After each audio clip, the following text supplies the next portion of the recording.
Boy, they hard on the truck driver. It's so hard for a truck driver to make some money. It's hard for me to do YouTube the way they treated me this morning with that DAT load board. Man, look, they didn't fire me. They still after me, y'all. I ain't done nothing to these folks, but first it was Mr. Charlie, Nas DAT load board. I don't know what's going on with me and this trucking. I don't know if it's they don't like what I'm saying. Perhaps I'm not I don't know, promoting leasing or promoting losing or promoting spending all this gobs of money on the trucking industry, or I don't know what it is.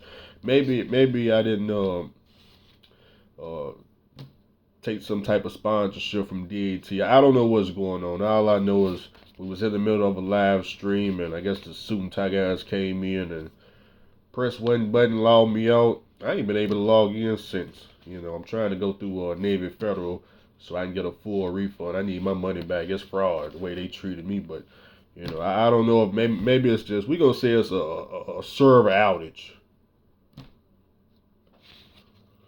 I know what you're thinking, but Andrew, the other guys on YouTube, they doing their DAT videos.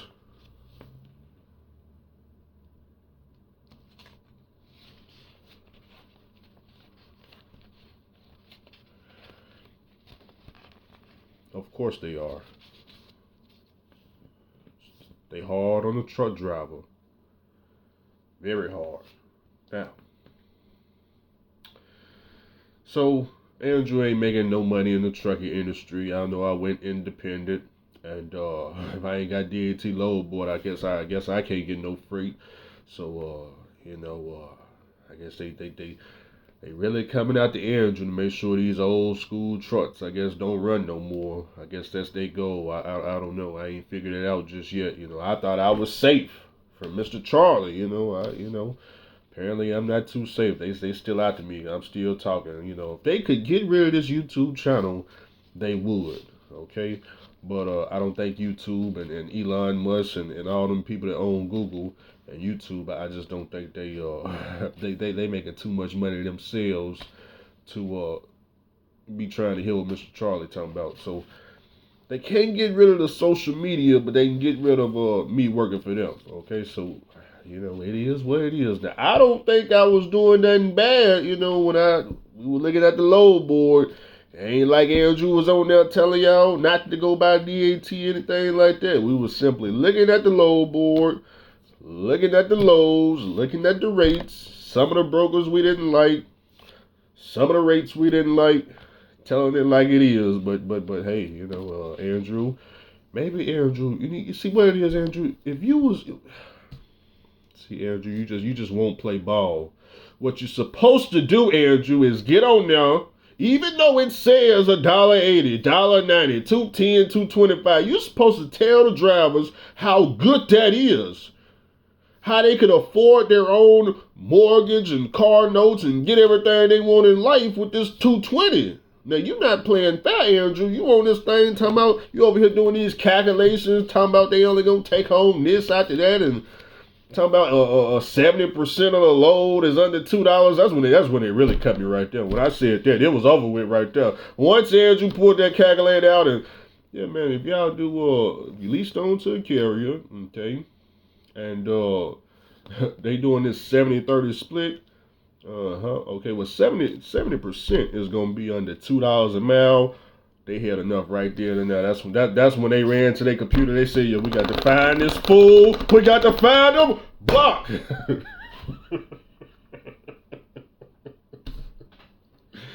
Boy, Andrew just ain't no good in this trucking game, boy. They is hard on the truck driver, boy. I'm surprised they ain't sent me a lawsuit yet. Which one of the suit and tie guys typing up a lawsuit for me right now? Don't hold on, suit and tie guys. I'm trying to get up out of the industry. Just slow down. It's just taking me a while.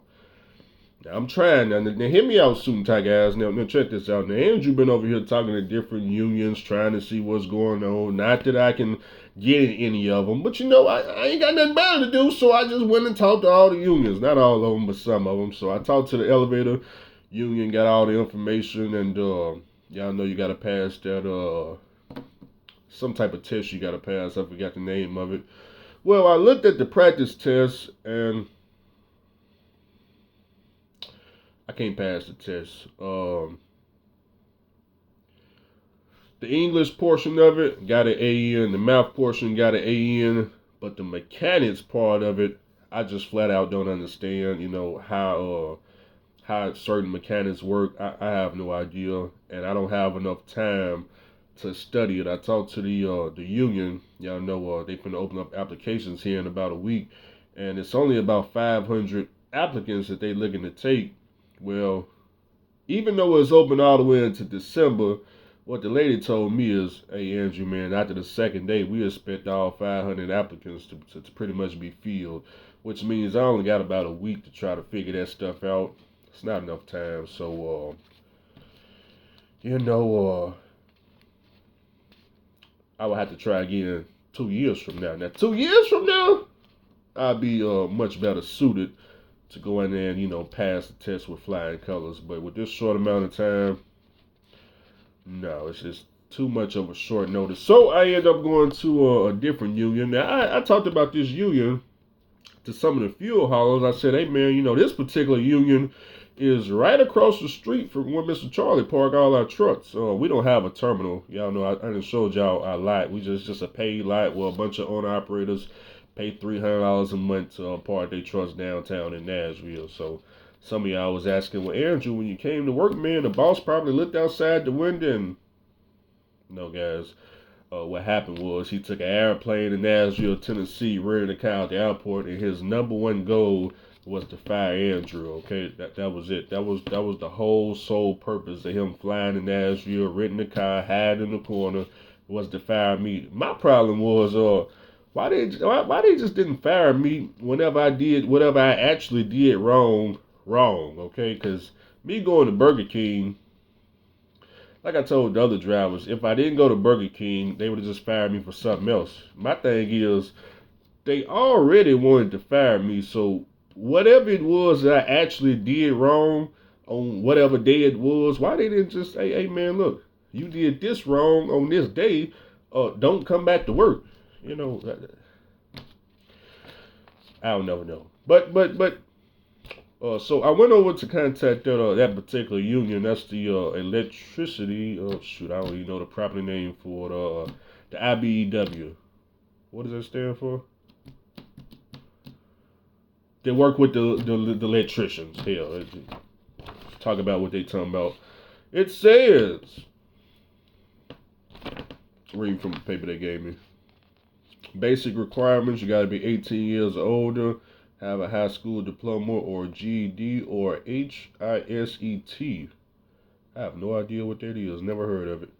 You need 1 credit in an Algebra 1 class or equivalent at the high school level. Y'all took algebra, right? I took algebra in middle school. I have no idea if I still remember any of that stuff, if it even matters. And you gotta have a valid driver license. Okay, let's keep it moving. The apprenticeship is let me start over. The apprenticeship is currently a 5-year program where individuals go to school 2 nights a week and work in a full-time position as an electrician apprentice while receiving wages and benefits in addition to wages. Why'd they put that twice? First year apprentice wages are $20.95 per hour, and advancements are given upon completion of classes. And on-the-job training requirements. The cost of apprenticeship to attend the program is only books and lab fees. Those are less than $1,000 per year. There is no tuition fees. So they not money hungry. So for an entire year to get into the union, if you get into the union, you're gonna spend less than $1,000 per year. So that ain't no money. And that's just for books and lab fees. Upon graduation, you will be certified journeyman wireman electrician. Then she gave me the application information packet, all that good stuff. You gotta fill out an application. Fill out a little paper to get your transcripts from high school sent over to them. And they are accepting applications right now. You put in the application. I didn't print out the rest of the paperwork. You put in the application, and your application is good for 1 year. When classes open up, What they're gonna do? Well, wait a minute. I skipped a part. After you submit the application, submit your transcripts. They're gonna schedule you to go take a test. It's the same test as the elevator test, except it's gonna be geared towards a electrician. I haven't seen the practice test, so I have no idea. It's an aptitude test or something like that. You gotta score high on it. Okay, once you score high on it, then you got to meet with the board members, talk to them. They ask you some questions. I don't know what kind of questions. I'm a YouTube University for me, and then if they accept you in, which they are accepting applications, if they accept you in, then you in now. Um, I'm gonna go look and see what this test. If I can pass the test, I'm gonna go look at a practice test. The thing about them accepting applications, I don't know how long these folks are accepting applications for. I know that elevator mechanic stuff, they got a cutoff. Like I said, in about 10 days from now, getting into that gonna be over with. Because like I said, the lady told me, them 500 applicants, they expecting that by the second day, and that's gonna be cut off. So this right here with the electrician, I had to email them back and get some more information. So there you have it. As far as getting into the union, being an electrician. Oh, problem I saw. The apprenticeship is currently 5 years. That ain't gonna be for a lot of truck drivers. Now, me, 5 years. What? Woo-wee. Boy, that's the year 2030. The year 2030, I'll be about 34, 35 years old, somewhere right in there, depending on, when graduation or licensing is. So that ain't too bad for me. But for a lot of people, they older than me, that ain't gonna work for a lot of truck drivers. So, and then every year, the wages go up and stuff as you learn. So that's not gonna cost you any money. That's just if you can get in. Then I look at it like, okay, $20 an hour versus $27 an hour. Day shift, $7 difference. Won't be no overtime though, of course, because you're learning. Uh, and then of course on the side you'll run your trucking business. You know, um, it's something to do while trucking is slow and jacked up. That's how I'm thinking of it. Worth applying to if you get in. Then if you get in, then you just start gearing everything towards being an electrician. If you don't get in, well, we still got trucking. So it's something for me to take a look at. Cause I done told y'all once again, I don't have 15 to 30 years in this trucking game. I can't drive a truck from California to Tennessee for the next 30 years. But I can do a 9 to 5 job in everybody's city, Nashville, wherever I move to. Being an electrician, I can do that. But driving, I'm already 9 years in. I'm ready to quit today. So, like I said, it's hard on a truck driver now. Outside of being joining some union, because like I said, that's like a 1% type chance anyway. I looked at being a A&P, aircraft mechanic. Doing that route. The highest paid thing that I saw today was being a dentist. I typed dentist in on Indeed. Boy, I didn't even know the salaries was that high. I was seeing like 150 all the way up to $400,000, and they hiring like crazy for these dentists. And I'm like, man, what's the requirements?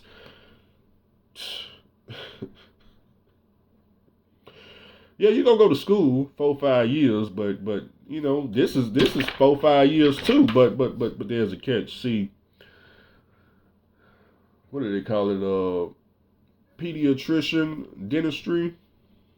Here in Nashville, Tennessee, you would go to Meharry College. Is it Meharry? Meharry Medical College? Yeah, I went on their website, looked at the price of tuition for 1 year.